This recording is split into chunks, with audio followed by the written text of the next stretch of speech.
In Koine Corner episode number 76, we looked at Jesus and his brothers and their conversation about the Feast of Tabernacles.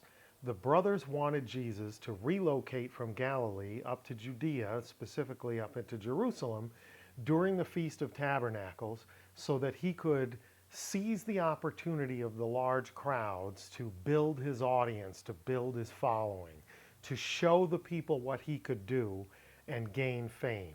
Jesus rebuked them, and then he told them, "You go up to the feast, but I am not going to this feast."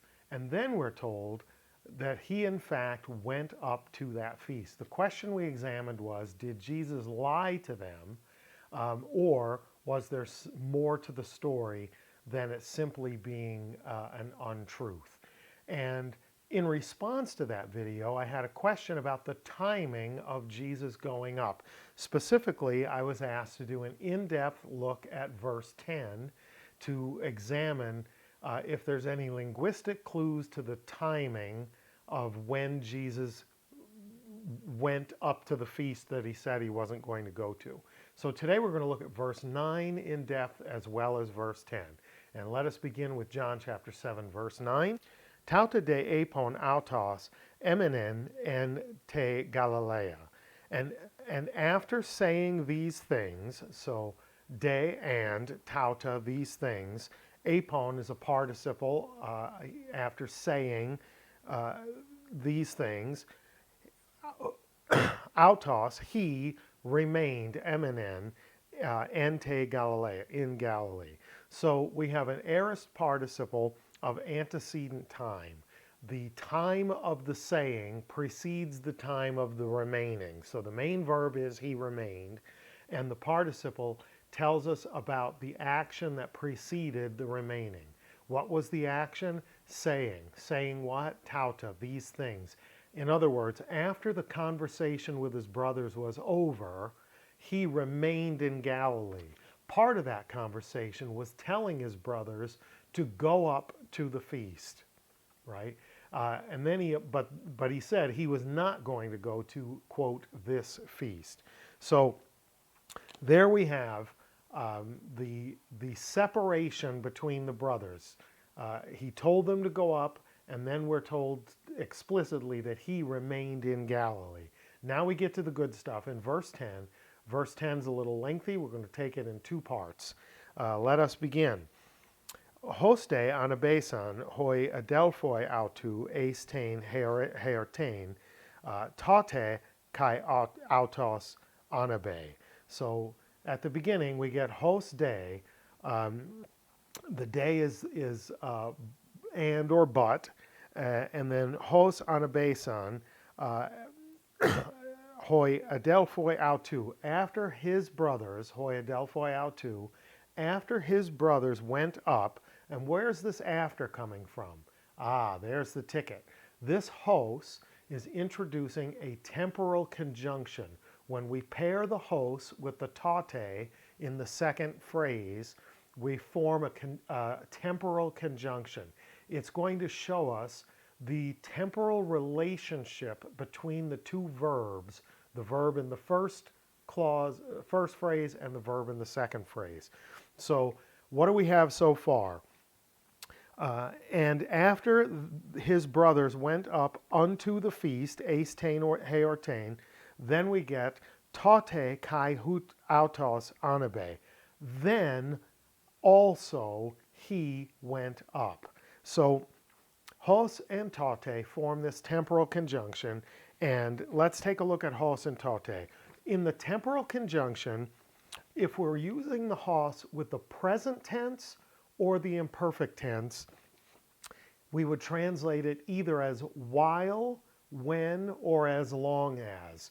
So it's showing concurrent actions. That's the purpose of the temporal conjunction in the present or in the imperfect, concurrent actions. But in our instance, we don't have present or imperfect verbs. We have aorist tense verbs. And with the aorist tense, we would translate it either as when or after. And it's a subjective decision that we have to make. The tate which by itself just means then, means either at that time or it introduces that which follows in time. So, in other words, when or after ... then this other thing ... See the point there? So what we're left with, because our verbs are both in the aorist, is we have to translate the hos as either when or after. So look at our two possibilities. But when his brothers went up to the feast, then he also went up. Or, but after his brothers went up to the feast, then he also went up. It's a subjective choice. This is the challenge for translators. And for people who've never done any translating, it's difficult to simply accept that you're making judgment calls about things like this. If you use your computer and pull up John chapter 7 verse 10 and look for multiple versions, you can see sometimes 20 or 30 translations all on the same page. And what you'll notice is there's a roughly equal distribution of translations that chose when and translations that chose after. It is a subjective, context-driven choice. As you read the story of the discussion between Jesus and his brothers, of the instructions that he gave them, of his action of remaining after telling them that they should go, and then seeing that after or when they had gone, he also went. The context is going to drive your decision as to whether this hos should be translated when they went up unto the feast, then also he went up unto the feast, or after they went up unto the feast, he also went up unto the feast. What's the difference? The difference isn't much, okay? If it was present tense or imperfect tense verbs and it was while they were going up, he also went up, we would know we had concurrent actions, right? The action of them going and him going would be happening at roughly the same time. But because they're aorist, it's not concurrent action, it's subsequent action. So the only question is, does Jesus go up after they went up, shortly thereafter or soon thereafter? Is it almost concurrent, or is there a breathing room between them going up and him going up? And the challenge here is that we're not told explicitly. The context has to inform our choice, and we can never know with certainty how soon after they went up that he also went up. So the tote works either way. Then after they went up or when they went up, then also he went up. Then following after what they did, he went up. To me, after seems more consistent with the dynamic, the overall context of the story.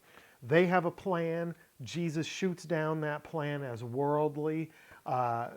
Jesus tells them to go up, says he's not going to go up. Then when the conversation ends, he remains. The next thing we know, they went up to the feast and he also went up to the feast. But if he does not want to be associated with their plan for him at the feast, if at the end of the conversation in which they want him to change his locus of operation from Galilee to Judea and Jerusalem, he remains, he puts conceptual space between their vision and his vision, their plan for him and his plan for him. And he told them, my time is not yet fulfilled. The timing is wrong, and it would seem consistent with that notion to me that he would put a little time between their departure and his departure. Why? Well, for a very practical reason. He doesn't want to go together with them and have them somehow try to enact their vision for his trip to Judea and to Jerusalem. If he gives them a head start, if he leaves a little space between their departure and his departure, then they don't necessarily know that he has also gone up to the feast, and they can't interfere with his vision for it or his timing, right? So for those reasons, my subjective interpretation of the hos tate, is after they went up, after his brothers went up onto the feast, then also he went up. He gives them, I believe, he gives them a head start so that they're not going to run into each other on the trip. They're not going to travel together and have to deal with their desires and expectations of how he should go about this. And I think that that's borne out or supported at least by the rest of verse 10, which we looked at in episode 76, but let's look at it again. Uphaneros, alhos, and krypto. Notice that the second hos in the sentence is bracketed. It may or may not be there. Uphaneros, not publicly, allos, rather, as or without the as, in secret. So how did he go up? What was the manner of his going up? Not publicly, rather secretly. He hides his action. He told them, I'm not going up to this feast. I'm not going to go up and do the things that you think I should do. He remained in Galilee, but then after they went, he also went. But how did he go? What was the manner of his going? Not publicly, rather as in secret. So he doesn't want this to be a show, and the best way to make sure that it's not a show, particularly in regard to his brothers, is for him to give them a head start. The other thing to think about is Jesus is the righteous one. The Feast of Booths is a feast of obligation. It's one of the pilgrimage feasts. If you're able to go, you're obligated to go. You're supposed to go. And so how much time does he give them? Probably enough time for them to not see each other on the road, but not so much time as to make him late for the feast of obligation, right? Because he's righteous. He does the right thing. And the right thing in regard to this feast is to go, and to go for the whole thing. So when we put all the context together, when we look at the dynamic of the story, and then when we see the grammatical structure employing this temporal conjunction, and we see that both verbs in the two phrases are in the aorist tense, we know what our choices are. Our choices are either when his brothers had gone up to the feast, he also went up to the feast, or after his brothers had gone up to the feast, he also went up to the feast. And I believe that the context and the dynamic, the relational dynamic between Jesus and the brothers lends itself more readily to the after translation than the when translation. But I could be wrong, because this is a subjective choice.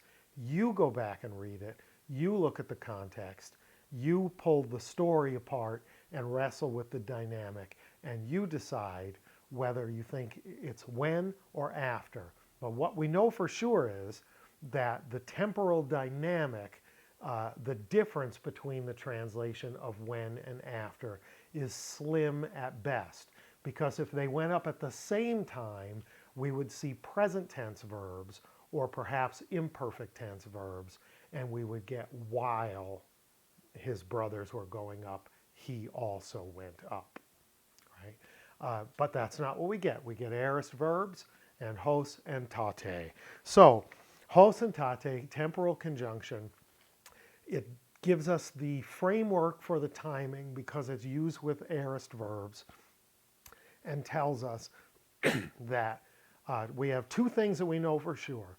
Jesus said he wasn't going to go to this feast, but in fact he did go. And the manner of his going was opposite that of the expectations and desires of his brothers, and therefore, in my opinion, makes it more likely that he gave a little separation in time as well as in separation of vision for his visit to the Feast of Tabernacles. Hope that was good for you. Hope that answers the timing question. And until next time, Karas Kai Reina, grace and peace to you.